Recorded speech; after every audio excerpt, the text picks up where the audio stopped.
അസ്സലാമു അലൈക്കും. എല്ലാവർക്കും എൻ്റെ പുതിയ വീഡിയോയിലേക്ക് സ്വാഗതം. അപ്പോൾ നമുക്കിന്ന് ഉലുവ ലേഹ്യം എങ്ങനെയാണ് ഉണ്ടാക്കുന്നതെന്ന് നമുക്ക് നോക്കാം. ആവശ്യമായ സാധനങ്ങൾ: നെയ്യ്, കരിപ്പട്ടി, അത് ഉരുക്കി അതിനെ വൃത്തിയാക്കി വെച്ചതാണ്, അരച്ചെടുത്തതാണ്. കുരുമുളക്, ജീരകം, ഉപ്പ്, മഞ്ഞൾപ്പൊടി. ഇത് 1-ാം പാല്, 2-ാം പാല്, 3-ാം പാല്. 2 തേങ്ങ തിരുകി പിഴിഞ്ഞെടുത്തതാണ് തേങ്ങാപ്പാലുകൾ.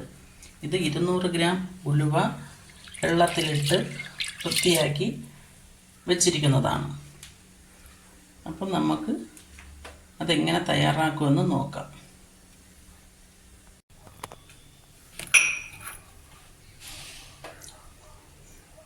അന്നേരം അതിൽ കുരുമുളക് ഇടുക, ജീരകം ഇടുക,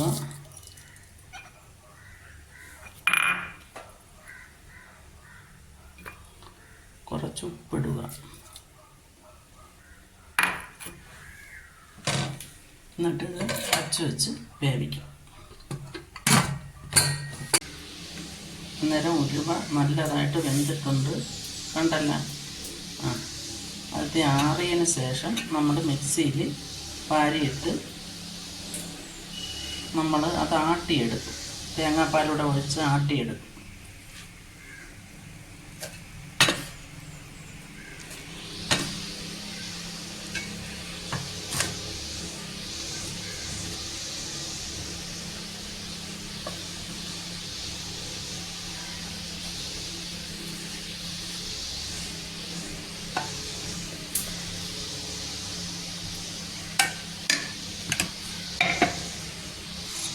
എന്നിട്ട് അതിൽ 3-ാം പാല് കുറച്ച് ഒഴിച്ചു കൊടുക്കാം, ആവശ്യമുള്ളത്.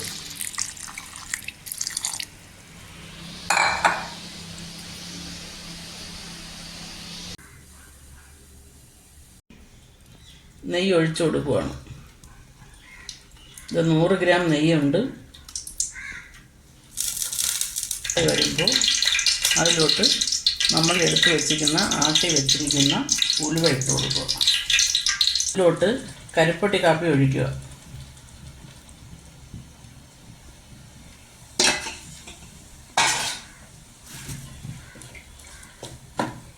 നല്ലതായിട്ട് മിക്സ് ചെയ്ത് കൊടുക്കണം. കട്ട പിടിക്കാതെ നോക്കണം, ഇളക്കിക്കൊണ്ടേയിരിക്കണം. നല്ലതായിട്ട് ഇളക്കിക്കൊണ്ടേയിരിക്കണം. കൈയൊന്നും എടുക്കരുത്. കൈ എടുത്താൽ അടിക്ക് പിടിക്കും. ഇത് പ്രസവിച്ച് കിടക്കുന്നവർക്കും നടുവേദനയൊക്കെ ഉള്ളവർക്ക് എല്ലാം നല്ലതാണ്. എല്ലാവരും ഉണ്ടാക്കി നോക്കണം.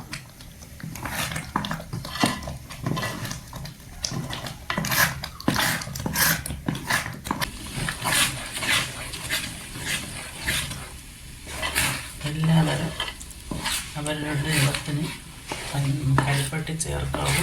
മധുരം കൂടുതലുള്ളവർക്ക് മധുരം കൂട്ടിയിടാം, അല്ലെങ്കിൽ കണക്കിന് ചേർക്കാം. അതിനുശേഷം നമ്മൾ എടുത്ത് വച്ചിരിക്കുന്ന 2-ാം പാല് ചേർത്ത് കൊടുക്കും.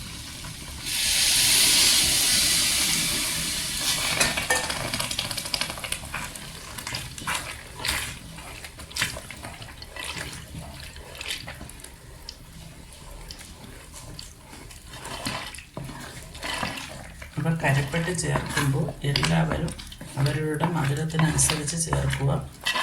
ഞാനിപ്പോൾ എടുത്തിരിക്കുന്നത് 200 ഗ്രാം ഉലുവ, 3/4 കിലോ ശർക്കര. ഞാനിവിടെ 200 ഗ്രാം ഉലുവയ്ക്ക് 3/4 കിലോ കരിപ്പട്ടി ചേർത്തിട്ടുണ്ട്. ഓരോരുത്തരും മധുരത്തിനനുസരിച്ച് അവരവർ ചേർത്ത് കൊടുക്കുക.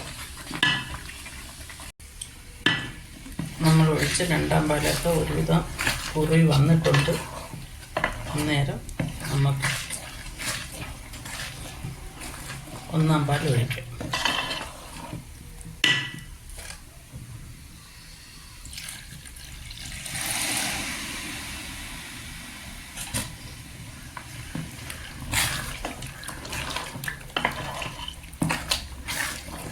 ഇനി ഇത് ഇളക്കി നല്ലതായിട്ട്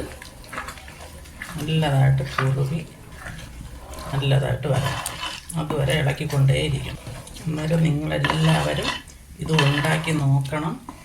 ഇത്തിരി 1 മണിക്കൂറിൽ കൂടുതൽ ടൈം ആവുന്നേ ഉള്ളൂ ഇളക്കി രേഖ ഉണ്ടാക്കാനായിട്ട്. അടുപ്പിൽ തന്നെ ഉണ്ടാക്കാൻ നോക്കണം.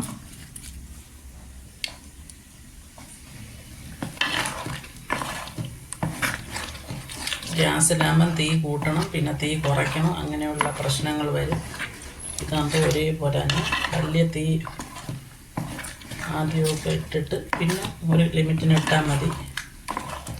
അവസാനമായിട്ട് നമുക്ക് 2 സ്പൂൺ നെയ്യും കൂടെ ഒഴിക്കും.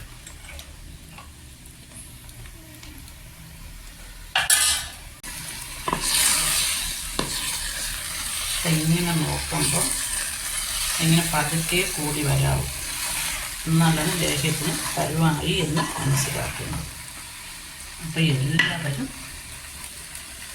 ഈ വീഡിയോ കാണണം. എല്ലാവരും എനിക്ക് വേണ്ടി സബ്സ്ക്രൈബ് ചെയ്യണം, ലൈക്ക് അടിക്കണം, കമൻറ്റ് ചെയ്യണം, ഷെയർ ചെയ്യണം. അപ്പോൾ വീണ്ടും മറ്റൊരു വീഡിയോ ആയിട്ട് കാണാം. അസ്സലാമു അലൈക്കും.